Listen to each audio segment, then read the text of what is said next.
The number one mistake that I used to make when I started investing was actually not a misunderstanding of the power law. The number one mistake was that I cared too much about what other investors thought.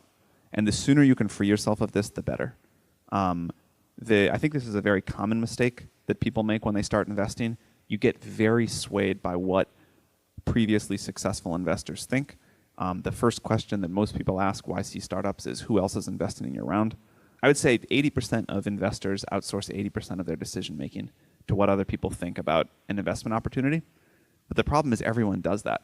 And so there's this weird schooling effect where a company gets hot for no discernible reason, or it fits a trend or whatever, and then everybody wants to invest in one company. And it's just because a few people decided they liked it.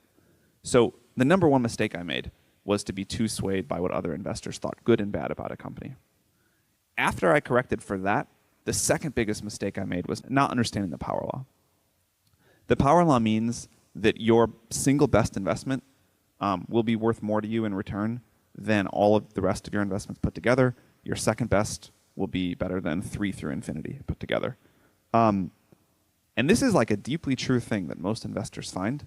And this is so counterintuitive that it means almost everyone invests the wrong way. The question that most people think about when they start angel investing is, can I hit a bunch of singles? And in most other kinds of investing, that's the right way to do it. You know, if you're going to invest in stocks or bonds or whatever, that's how you do it. You just compound singles for a long time. But angel investing is a business of home runs, and you want to look for things that can be potential home runs. This is, I think, the most important thing to learn, and the thing that most investors get wrong. It's all about the magnitude of your biggest success. It is not about the failure rate. Most investors talk about their failure rate. You can have 95% of your investments fail if one of them returns $1 billion, and you'll be totally happy. And so this is what you want to think about. The first question that I try to ask myself when I meet a startup is not, why is it going to fail? It's not what could go wrong. The first question is, how big could this be if it works? Can I imagine this founder, this idea, this market supporting a massive, massive company?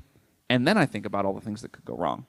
But I found that if I thought about what could go wrong first, I filtered out the companies that could be giant. The companies that could be giant are at this intersection of sounds like a bad idea is a good idea. And because that's a very narrow intersection, and because they sound like a bad idea, the best investments are the ones that are easiest to talk yourself out of if you start off thinking about why they could go wrong.